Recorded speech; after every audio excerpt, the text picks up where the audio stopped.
My good people, now welcome back to Anointed Lady TV. Welcome back to your number one channel for legit news on politics and many other koko wey dey sup for inside our white green country, so we be Nigeria.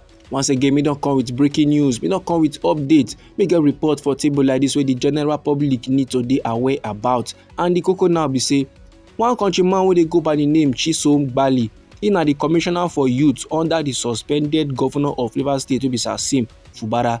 This man now don come outside the yarn say moves dey ground o, men don dey do things and things to prolong the emergency rule wey dey imposed on Rivers State by our President Bola Ahmed Tinubu.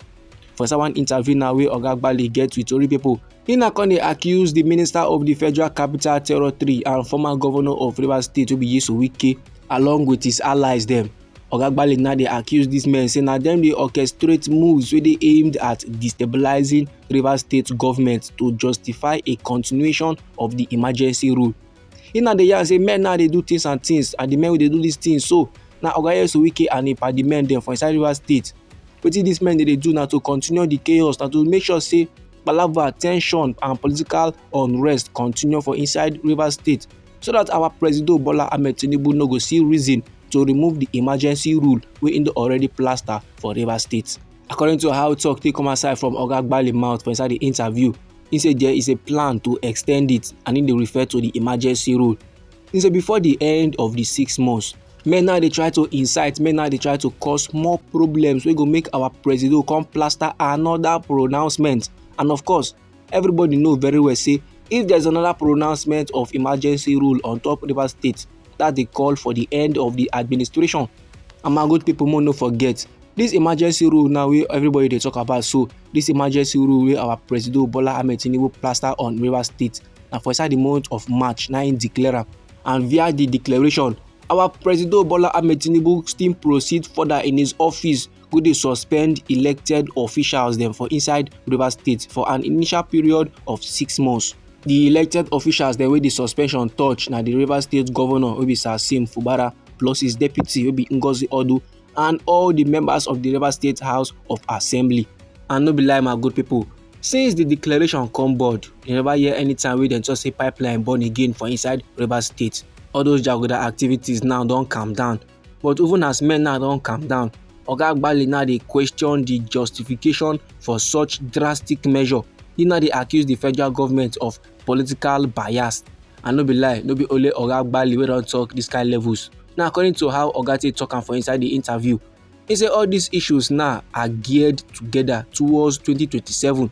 And he said the thing surprise am well say our President Bola Ahmed Tinubu go put mouth for this kind matter when for other states for we nation Nigeria things dey go wrong. The kind kasala wey don burst for other states dem, Rivers State own dey learn work, but our President Bola Ahmed Tinubu no declare state of emergency on those states dem, na only Rivers State. And now Oga Bali constantly let men dey know say for inside politics, e get wetin men dey call body language. And if men now touchlight body language proper, if dem study the body language, they go see and say they go understand the plan of many politicians. Now for inside Rivers State, the person wey dey assign as sole administrator, im don dey introduce his own budget, and im don dey plan to go install sole administrators at the local government levels dem. All those things na something we be say men wey understand body language supposed to know wetin wan happen for inside Rivers State. After every Oga Bali now come dey question why Rivers State was subjected to emergency rule, why other states dey grapple with more severe security issues, but they never receive this kind treatment wey Rivers State now don receive.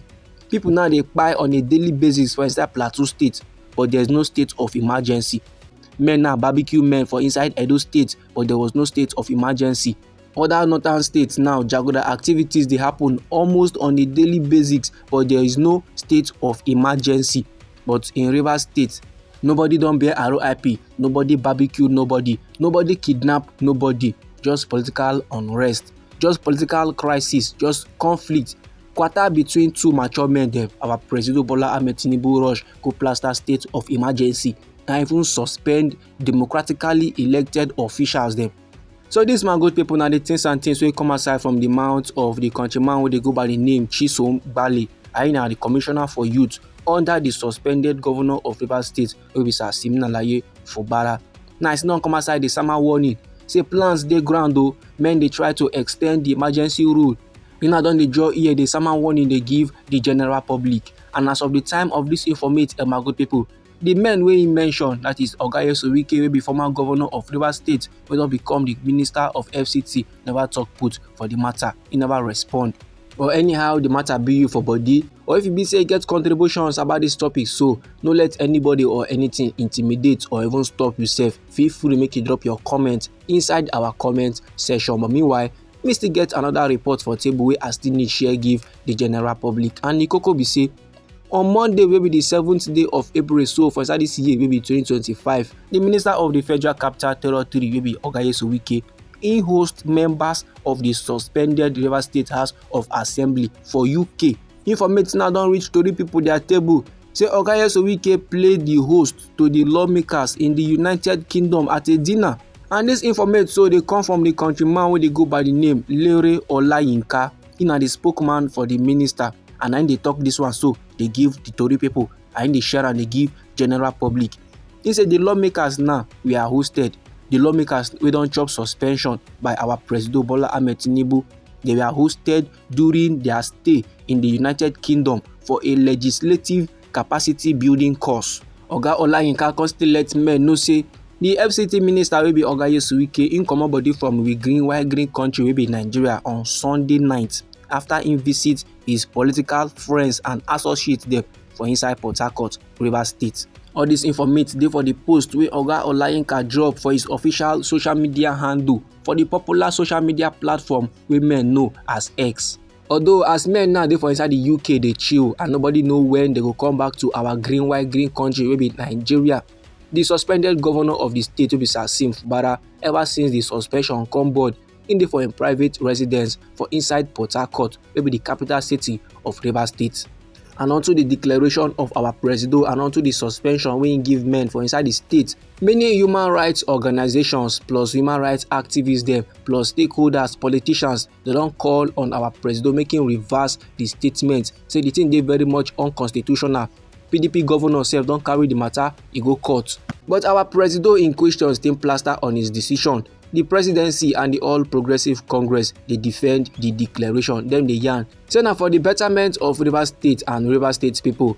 This na the information I wan share give the general public. Now anyhow the matter be you for body, or if you be say you get contributions about this very particular topic, so no let anybody or anything stop you. Feel free make you drop your comment inside our comment section. Once again, now we be Anointed Lady TV, and our hobby now to dey give una legit news on politics and many other koko wey dey sup for inside this our white green country wey be Nigeria. And if you be say you gbadu this update and you go like to dey receive more, then sharply make you subscribe to Anointed Lady TV, and no forget to put on the notification bell so that as we dey bring more news dey come your side, now you go first receive the updates and you go even get am sharp. Now me dey come back with more news, me dey come back with more reports, me dey come back with more informate for you, my good people. Try make you no go anywhere.